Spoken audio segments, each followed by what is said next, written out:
Hello, everyone. Welcome back to the Rational Investors recap of our daily brief here this morning. We got about 10 minutes to work with. I do have to take off and teach a class here shortly, so I'm going to try and stick to this 10-minute window here. We've got the mayor here helping me this morning, so hopefully we'll be able to do this in a nice 10 minutes. First and foremost, we had a very important employment report, the June employment report, come out in the States today.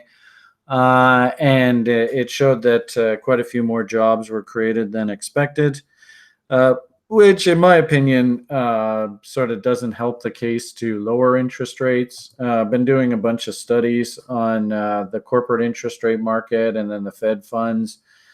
This is the current Fed funds rate. Now you can see the Fed fund futures now have decided, okay, maybe we are going to come back to the Fed not changing rates, and you can see the corporate interest rate market is starting to ratchet back up here on basically data that confirms the U.S. economy isn't nearly as weak as some politicians would like us to believe, and get them to cut interest rates.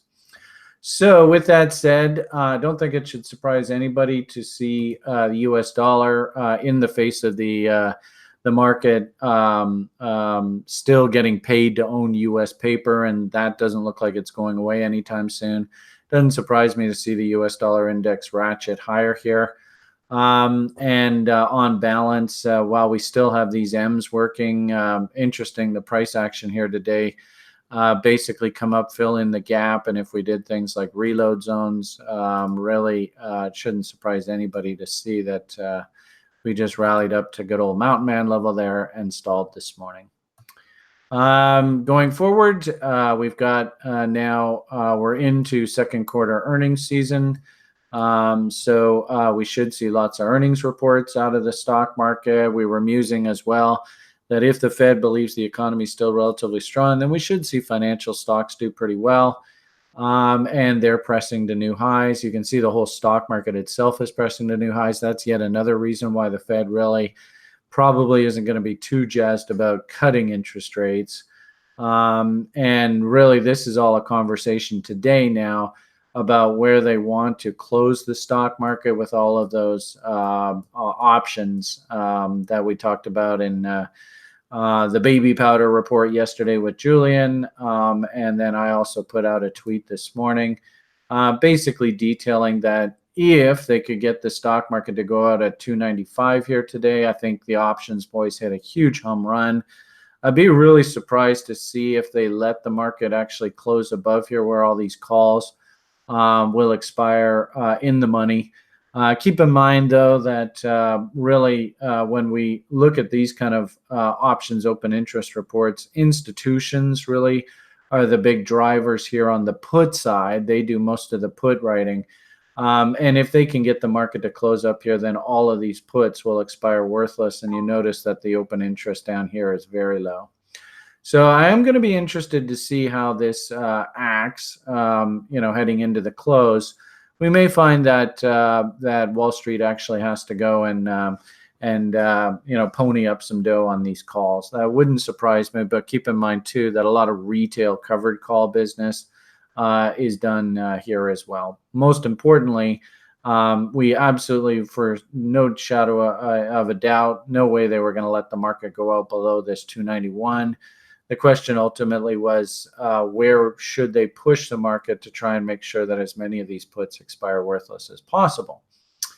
So looking at the stock market, it really shouldn't surprise us to see that basically today being the options expiry day, usually most of the business is done the previous day, Thursday. Keep in mind yesterday was a holiday in the States, so a little bit of funny business here. My hunch is that, for whatever it's worth, Wall Street's more than happy to let the market settle out just up top here. On the heels of that very strong employment report, i.e. the Fed believes that I believe that they believe that the U.S. economy is still fairly strong. The impetus for keeping payments on owning U.S. paper still fairly good.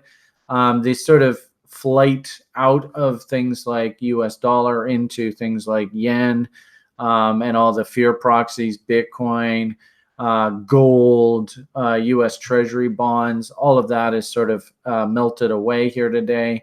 And you can see on the gold market, this is looking a little dangerous right now. We have an old expression, if you ever see the market smiling at you, get ready. And so really, if we get prints below this, I think it's like 1380, 84.70 on the spot gold futures contracts, then we'll know that there's trouble ahead. For the time being, we're still range bound. It hasn't broken per se yet. And probably if you went and looked at the open interest on the gold options, my hunch is they probably have a vested interest to park the market here. And then, next week, following this funny holiday week, we'll see the resolution either to the up or downside on the gold market. Any way you shake it right now, I'm not overly bullish of gold here. I think it needs some time to cool down. Heading on over to crypto, I had been putting out tweets to the effect that I believe that Bitcoin was stuck in a massive trading range.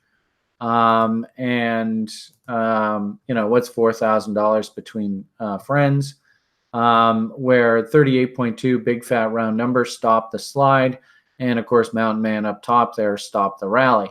And on the weekly basis, wicks and tails like to be eaten. You can see there's lots and lots of playground now here for the corn. If we look at lower time frames, actually see a couple things off of this chart that are worrying me. Everybody seems to have completely forgotten this NVT study. It is clearly flashing warning signs up top here. And what I thought was really cool was somebody on the site actually pulled down a 2017 Bitcoin bull market. What did it look like? That's this lower chart. And then what does this sort of 4-hour or 8-hour Bitcoin chart and look like? And gee whiz, the correlation is quite dramatic. So, history, of course, never repeats itself. These are different time frames.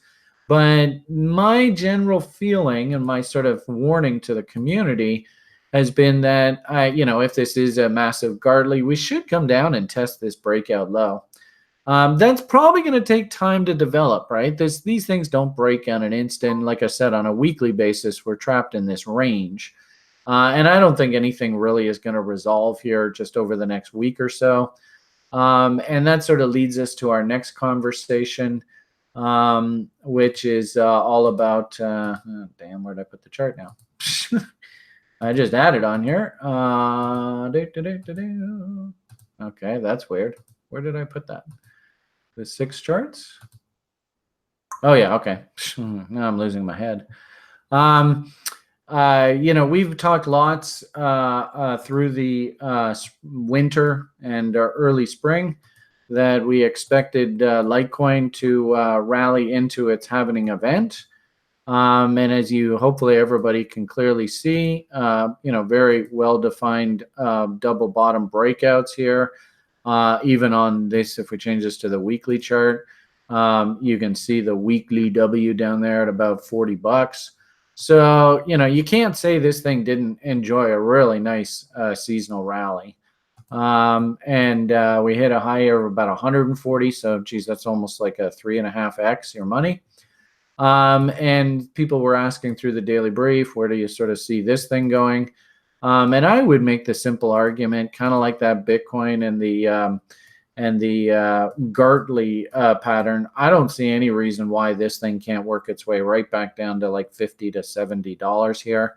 Keep in mind, halving event on Litecoin is something like the middle of August.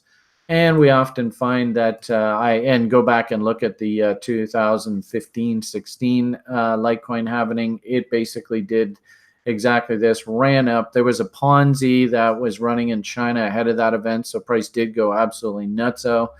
I think it did like maybe about a 6 or 7x off of the lows. This was a 3 or 4x, so really, par for the course. And what do we sort of see going forward here? First and foremost, if we put on, and I was showing this in the daily brief, if we put on really simple weekly studies, very rarely do we see situations where, Willie gets stupidly overbought off on the weekly basis. That's got to be a major warning sign. We hit AB equals CD objectives. That's got to be a major warning sign. And kind of like Bitcoin now, it's trapped in a trading range. I think Litecoin on its weekly chart, top of the range there is 146. Bottom of the range here is 108. And if we do lose that 108 level, that will confirm this massive fractal. And on balance, the Litecoin rally is probably done.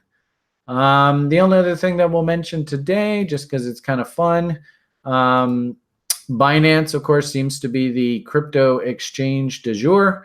And Binance is now been lobbied to add coins like Doge to their platform, and Doge caught quite a bit of buying interest, and probably a lot of people moved their Doge coins over there. I get the feeling Trex is just on the major outs right now. As well, too, Binance is doing a lot of these IEOs now, and they're very reminiscent. We talked about this in the daily brief today, seeing a lot of similarities between that last cycle and the ICO kind of frivolity. And then, notice on Doge here, getting listed on Binance. Binance seems to be the popular exchange of late. I'm seeing a lot of sort of repeat behavior that I saw from the previous cycle. It's just everybody's playing on Binance now, and they've completely lost interest in Trex. But an interesting little anecdote, Doge happens to be in our Shultcoin index. And when we looked at our Shultcoin index this morning, lo and behold, we actually see cute little W's trying to come in here. I don't know how sustainable this is. This might have been just a one-hit wonder because of that Doge listing, but it's encouraging. And I think we can probably start looking for altcoin outperformance if we see all of these W's start to really gel here.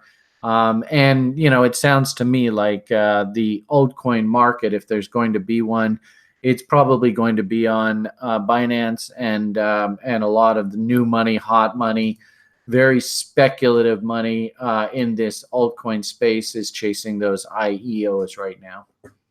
Okay, I think that basically is our summary for the week. For today, beg your pardon. I have to head off to class now. Looks like we're just about about 12 minutes. So I think we'll leave it at that. Have yourselves a great day, everybody. All the best, and bye for now.